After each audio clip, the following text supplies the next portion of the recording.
আল্লাহ বলে আমার নেয়ামতের শুকরিয়া করলে আমি নেয়ামত বাড়িয়ে দেব, নেয়ামত আমি বাড়িয়ে দেব। আমার জিকির করলে আমি তোমাদের স্মরণ করব। ফাইন যাকারানি ফি নাফসি যাকারতুহু ফি নাফসি। আমার বান্দা যদি একা একা আমারে স্মরণ করে, আমি বান্দারে একা একা স্মরণ করি। সুবহানাল্লাহ পড়েন। মাননীয় প্রধানমন্ত্রী যদি আমারে নিয়ে কথা কয়, ডোনাল্ড ট্রাম্প যদি আমারে নিয়ে কথা কয়, সৌদি বাদশাহ যদি আমারে নিয়ে কথা বলে, টাইমস ম্যাগাজিন যদি আমাকে নিয়ে নিউজ কভার করে, শেখ আব্দুর রহমান সুদাইস যদি আমাকে নিয়ে ভাবে, ভাল লাগবে না? তো দুনিয়ার মানুষগুলো যারা উচ্চ পদস্থ, তারা যদি আমার কথা বলে, আমার খুব ভাল লাগে, আমার হৃদয়টা আনন্দে উদ্বেলিত হয়ে যায়। কিন্তু আল্লাহ আমাকে নিয়ে ভাবে, আল্লাহ আমার কথা স্মরণ করে, ওইটা নিয়ে আমরা চিন্তা করি না। চিল্লা এখন ঠিক কিনা? কি এক আল্লাহ পাইলাম, ওনার নামটা নিলে উনিও আমার নাম নেয়।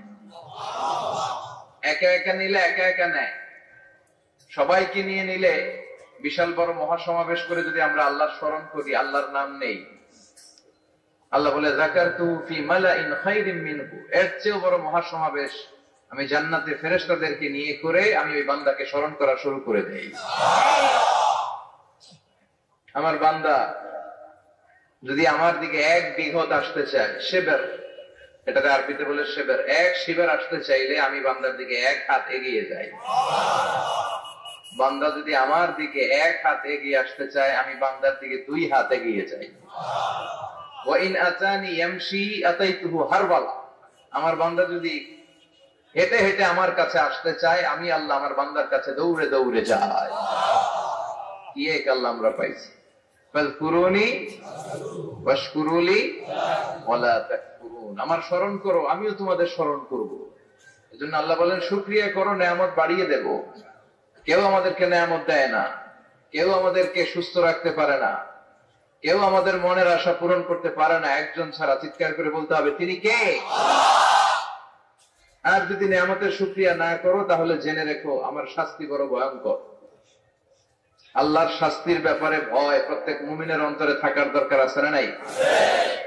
তুফান যখন আমরা দেখি, জলোচ্ছ্বাস যখন দেখি, ভূকম্পন যখন দেখি, থান্ডার বজ্রপাত যখন দেখি, তখন বোঝা যায় যে প্রাকৃতিক দুর্যোগ, ন্যাচারাল ক্যালামিটি, ক্যাটাস্ট্রফি কত ভয়ঙ্কর হতে পারে। এজন্য আল্লাহর শাস্তি, আল্লাহর আযাব আর গজব সহ্য করার মতো ক্ষমতা পৃথিবীর কারো নাই। চিল্লায় বলেন ঠিক কিনা? এজন্য শুকরিয়া করতে হবে কার?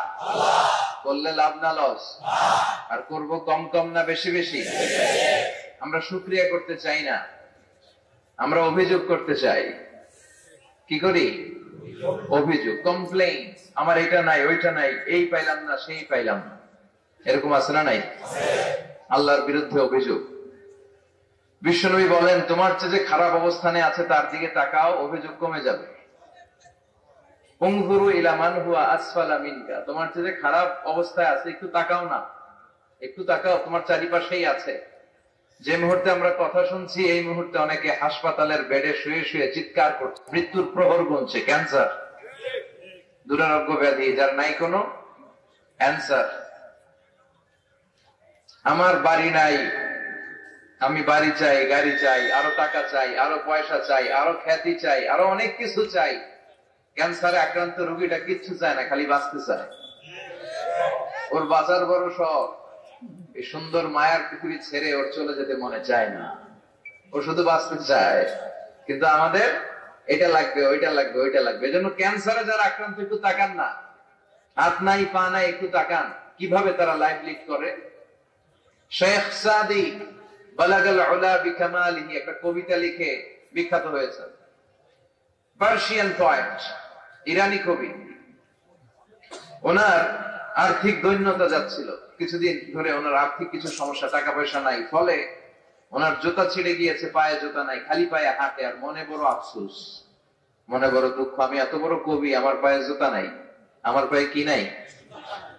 তো একবার ঘর থেকে বের হয়ে দেখে একটা লোক ভিক্ষা করে খাচ্ছে, ওর 2টা পাই নাই। শেখ সাদির কি নাই? ভিক্ষুকের কি নাই? ভিক্ষুকের দশা দেখে সেজদায় পড়ে গিয়েছে। সিজদায় লুটিয়ে পড়ে আল্লাহর বলে, আল্লাহ শুকর, আলহামদুলিল্লাহ বেশ ভালো আছি। এজন্য উনজুর ইলা মান হুয়া আসফালা মিনকা, তোমার চেয়ে যে খারাপ অবস্থানে আছে তার দিকে তাকাও। ঋণের বোঝা কাঁধে এত বেশি, প্রতিদিন বাড়িওয়ালা এসে তাড়া করে, ভাড়া দিতে পারে না, এরকম লোক আছে না নাই? গ্যাসের বিল দিতে পারে না, বিদ্যুতের বিল দিতে পারে না, স্ত্রীকে একটা শাড়ি কিনে দিতে পারে না, বাচ্চাদের 3 মাসের 4 মাসের বেতন ভাড়া জমা হয়ে আছে, দিতে পারে না। কত সুখে আছি আমরা, কত শান্তিতে আছি আমরা, শুকুর গুজার হতে চাই না, শুধু অভিযোগ আর অভিযোগ। আল্লাহ বলে অভিযোগ বাদ দিয়ে দাও। বিশ্বনবী বলেন, তোমার চেয়ে যে খারাপ অবস্থানে আছে একটু ওইদিকে তাকাও, তাহলে দেখবে তুমি অনেক ভালো আছো। এজন্য সব সময় সুখে দুঃখে সর্বাবস্থায় আমরা প্রশংসা করবো একজনের, তিনি কে? আর প্রশংসা করলে নেয়ামত বাড়ায় দেয় কে? আর প্রশংসা না করলে শাস্তির জন্য অপেক্ষা করতে হবে। যাহারাল ফাসাদু ফিল বাররি ওয়াল বাহরি বিমা কাসাবাত আইদিন নাস, জলে স্থলে যে জলোচ্ছ্বাস, ভূমিকম্প, অগ্নিকাণ্ড, খরা, দুর্ভিক্ষ এগুলো চলে, এই মহামারী, নানা ধরনের নতুন রোগ, এগুলো আমাদের হাতের কামাই। এগুলো কি আমাদের হাতের কামাই। আমরা যদি আল্লাহওয়ালা হয়ে যাই, আল্লাহর জমিনে যদি আল্লাহর দিন কায়েমের চেষ্টা করি, আল্লাহর দেয়া কোরআন অনুযায়ী যদি জীবন চালাই, আমাদের জীবনটারও শান্তিময় করে দিবে কে? আমাদের ধর্মের নামই তো শান্তি। ধর্মের নাম কি? ইসলাম। ইসলাম মানে কি? বিশ্বনবী রাজা বাদশাদের কাছে যখন চিঠি লিখতেন, তিনি প্রথমে শান্তির কথা শোনাতেন। সুবহানাল্লাহ পড়েন। দেখেন কত সুন্দর ধর্ম। আর আমাদেরকে ওরা শান্তি শিখায়, আমাদেরকে মানবাধিকার শিখায়, মানবাধিকারের কথা, শান্তির কথা মানায় একজনের মুখে, তিনি হচ্ছেন মুহাম্মদ সাল্লাল্লাহু আলাইহি ওয়াসাল্লাম। গোটা বিশ্ব তার কাছে ঋণী, তার কাছে কৃতজ্ঞ। তিনি শুধু দিয়েছেন, নেন নাই। সুবহানাল্লাহ পড়েন। তিনি বলেছেন, সালামুন আলা মান ইত্তাবা আল হুদা। যাদের কাছে বিশ্বনবী চিঠি পাঠাতেন, তিনি লিখতেন সালাম, মানে শান্তি, শুরুতেই শান্তি। কাদের প্রতি? আলা মান ইত্তাবা আল হুদা, যারা হেদায়েতকে অনুসরণ করে। রাজা বাদশাদের কাছে বিশ্বনবী চিঠি পাঠাতেন, শান্তির বাণী পাঠাতেন, তারপর লিখতেন আসলিম তাসলাম, ইসলাম মানুষ শান্তিতে থাকবা। কিন্তু এই ইসলামের কথাকে, এই শান্তির বাণীকে অনেকে সহ্য হয় না, আছে না নাই? এদেশেও এরকম উল্লুক্কা পাঠা আছে না নাই? এরা ইসলামের প্রচার আর প্রসারকে নাম দিয়েছে মোল্লাতন্ত্র। কি নাম দিয়েছে? ইসলামের বিজয় এদের ভাল লাগে না, ইসলামের গণজোয়ার, অগ্রযাত্রা এদের ভাল লাগে না। আল্লাহ বলে, মুতু বিগাইযিকুম, তোদের রাগ, তোদের ক্রোধ, তোদের আফসোস নিয়ে তোরা মর, ইসলামের তোরা কিচ্ছু করতে পারবি না। চিল্লায় বলেন ঠিক কিনা? জগৎ বিখ্যাত মুহাদ্দিস আহমদ শফিকে গালি দেয়, সংসদে বসে, আছে না নাই? ইসলামের নাম দিয়েছে মোল্লাতন্ত্র। এই মোল্লা না থাকলে তোর কানে আজান দেওয়ার কেউ ছিল না, এই মোল্লারা না থাকলে তোর বাবা মার বিয়ে পড়িয়ে তোকে হালাল পন্থায় দুনিয়াতে আনার কেউ ছিল না, এই মোল্লারা না থাকলে জানাজাটা দেওয়ারও তোর শেষকালে কেউ থাকবে না। চিল্লায় বলেন ঠিক কিনা? সে ইসলামপন্থীদের গালি দেয়, আহমদ শফির মতো এত বড় জগৎ বিখ্যাত মুহাদ্দিসকে গালি দেয়, কিন্তু বাংলার জমিনের তাওহীদ প্রিয় মুসলমান এদের কথায় কান দেয় না। এরা কাদের লেজে পাড়া দিয়ে ক্ষমতায় গিয়েছে সবার জানা আছে। চিল্লায় বলেন ঠিক কিনা? বাংলার জমিনের লোকজন তাহাজ্জুদ পরে দোয়া করে, আল্লাহ ঘরে ঘরে আহমদ শফি দাও, ঘরে ঘরে আল্লামা সাইদি দাও, ঘরে ঘরে মুফতি আমিনী দাও, ঘরে ঘরে দেশপ্রেমিক আল্লাহওয়ালা, নবীওয়ালা, কোরআনওয়ালা লোক দাও। চিল্লায় বলেন ঠিক কিনা? সংখ্যালঘুদেরকে নাকি মুসলমানরা অ্যাটাক করে, জীবনে শুনছেন? কোন দাড়িওয়ালা, টুপিওয়ালা, আলিয়া মাদ্রাসার ছাত্র, কওমি মাদ্রাসার ছাত্র, কোন ইসলামী আন্দোলনের কর্মী, এটা জামাতি বলেন, হেফাজতি বলেন, আহলে হাদিস বলেন, কওমি বলেন, আলিয়া বলেন, মন্দির ভাঙ্গা, মূর্তি ভাঙ্গার সাথে ইসলামের পক্ষের শক্তির কোন সম্পর্ক নাই। চিল্লায় বলেন ঠিক কিনা? ইসলামের পক্ষের শক্তি মন্দির পাহারা দেয়, তারা সাম্প্রদায়িক সম্প্রীতিতে বিশ্বাসী, কোন দাঙ্গা হাঙ্গামা সন্ত্রাসবাদে ইসলাম বিশ্বাস করে না। চিল্লায় বলেন ঠিক কিনা? সে কাদিয়ানীদের পক্ষে কথা বলে, বিশ্বনবী যে শেষ নবী এটা ওরা স্বীকার করে না। কাদিয়ানীরা মির্জা গোলাম আহমদ কাদিয়ানী, নাম শুনছেন না? পাঞ্জাবে তার জন্ম। এই বেয়াদবটা প্রথমে দাবি করেছে আমি শেষ নবী, এরপর সে দাবি করেছে আমি ইমাম মাহাদি। এরপর দাবি করেছে আমি ঈসা আলাইহিস সালাম। এই বেয়াদবটা পায়খানার ট্যাঙ্কি ভাঙ্গা এরপরে পড়ছে, ওইটার ভিতরে গু খাইয়া মরছে। নবীরা যেখানে মারা যায়, নবীরা পবিত্র, নবীরা যেই জায়গাটায় মরে ওই জায়গাটাও পবিত্র। বিশ্বনবী পবিত্র না? বিশ্বনবী মা আয়েশার ঘরে ইন্তেকাল করলেন, ওই জায়গাটা পবিত্র না? গোটা বিশ্বের নবী প্রেমিক লোকেরা বিশ্বনবীর সালাম দিতে যায়, মসজিদে নববীতে সালাত করতে যায়। চিল্লাই কোন ঠিক কিনা? নবীরাও পবিত্র, নবীরা যেই জায়গায় মরে এরাও পবিত্র। কিন্তু মির্জা গোলাম আহমদ কাদিয়ানী, সে বিশ্বনবী যে লাস্ট মেসেঞ্জার এটা সে মানে না, এজন্য ওর মৃত্যু হয়েছে পায়খানার টাঙ্কির ভিতরে। 100 বছরের পচা ময়লা গু খাইতে খাইতে ও দুনিয়া থেকে বিদায় নিয়েছে। মেথর আনা হয়েছে ওকে উঠানোর জন্য, উঠায় উঠায় উঠায় ফেলবে, ধরবে আবার থপাস করে পড়ে। আল্লাহকে জনমের গু খা। ওই কাদিয়ানীদের পক্ষ নিচ্ছে এই বেয়াদবটা। চিল্লায় এখন ঠিক কিনা? কাদিয়ানীরা এদেশের জনগণ, এদেশেই থাকবে, তবে ওরা ওদের পরিচয় আইডেন্টি ক্রাইসিস নিয়ে থাকতে পারবে না। ওরা হয় বিশ্বনবীকে শেষ নবী হিসেবে মেনে মুসলমান হিসেবে থাকবে, আর বিশ্বনবীকে যদি লাস্ট মেসেঞ্জার হিসেবে না মানে ওরা কোন ধর্মের লোক সেটাও প্রকাশ করে দিতে হবে। চিল্লায় বলেন ঠিক কিনা? আপনার ইসলাম সহ্য হয় না, আপনার আলেম ওলামা সহ্য হয় না, আপনার কাদিয়ানীদেরকে সহ্য হয়, এটাই প্রমাণ করে আপনি কাদিয়ানীদের দালাল।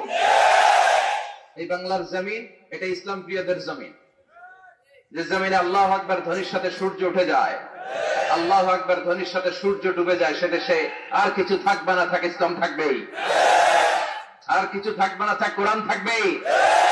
এদেরকে প্রশ্রয় দিলে এরা বলে মসজিদ বন্ধ করো, মাদ্রাসা বন্ধ করো, কয়দিন পরে বলবে আজান বন্ধ করো, এরপরে আবদার তুলবে দাড়ি রাখা বন্ধ করো, তারপরে বলবে মুসলমানদের নাম রাখা বন্ধ করে দাও। এজন্য এই আবদার শুনতে মুসলমানরা রাজি নয়। চিল্লায় বলেন ঠিক কিনা? এদেরকে প্রতিহত করতে রাজি আছে মুসলমান? কারা কারা রাজি? দোয়া উঁচু করে আল্লাহ দেখা।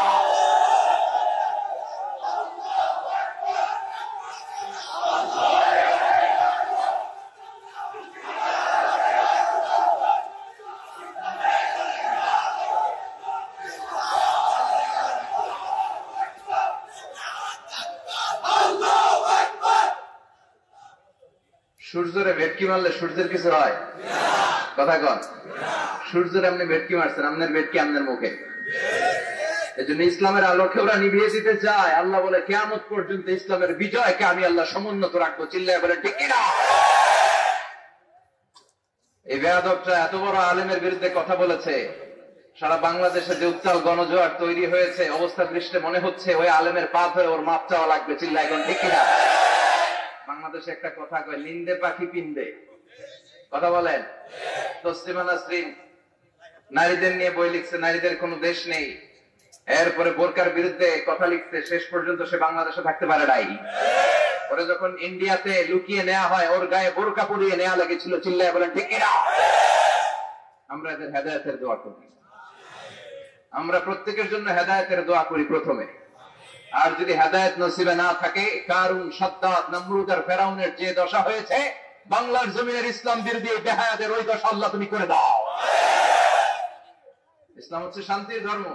আমরা সবসময় সাম্প্রদায়িক সম্প্রীতি, ভালোবাসা এটাতে বিশ্বাসী। হিন্দুরা ঢোল বাজায়, আমরা কিছু বলি না।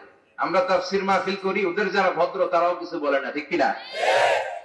এই ইসলাম বিরোধীরা এরাই হিন্দু মুসলমানদের মধ্যে যে সম্প্রীতি এটাকে নষ্ট করতে চায়। কিছুদিন পর পর এরকম কিছু আপাল আর উল্লুক্কা পাঠার আগমন ঘটে। দেশের মানুষের ঘাম ছড়া এই পয়সা দিয়ে সংসদের প্রতিটা সেকেন্ডের, প্রতিটা মিনিটের দাম আছে। তোর মতো বেয়াদবের কথা শোনার জন্য বাংলাদেশ বসে নাই। আল্লাহ এগুলোর হেদায়েত দাও। হেদায়েত নসিবে না থাকলে হালাক করে দাও। সব সময় আমাদেরকে তুমি ইসলামের পক্ষে থাকার তৌফিক দান করো। আমরা যেন শান্তির ধর্মের ইমেজকে গোটা বিশ্বব্যাপী ছড়াই দিতে পারি, তুমি তৌফিক দাও। বেজুড়া উত্তরপাড়া আদর্শ যুব সংগঠনের উদ্যোগে 10ম বার্ষিক তাফসীরুল কোরআন ও দোয়ার মাহফিল, কবরস্থান সংলগ্ন জামে মসজিদ ও ফুরকানিয়া মাদ্রাসা। কবরস্থান কোন দিকে?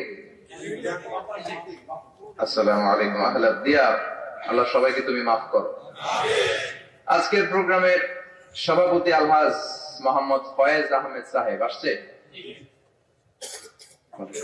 সহ সভাপতি জনাব হাজী মোহাম্মদ মনু মুন্সি। মনু, আচ্ছা মনু কই? মনু ভাই আপনি? আলহামদুলিল্লাহ। বরিশালের ভাইয়ের আবার এই শব্দটা খুব পছন্দ করে, তাই না? এরা কি বলে? সুবহানাল্লাহ বলবেন না? দেখেন, এক দেশের গালি আরেক দেশের বুলি, কি ভাষার ডাইভার্সিটি। এজন্য যাবেন মাঝে মাঝে, শীতকালে শিক্ষা সফরে যাবেন অথবা পিকনিকে যাবেন, যে দেখবেন যে চট্টগ্রামে যখন কোন রেস্টুরেন্টে খেতে বসবেন, ওখানকার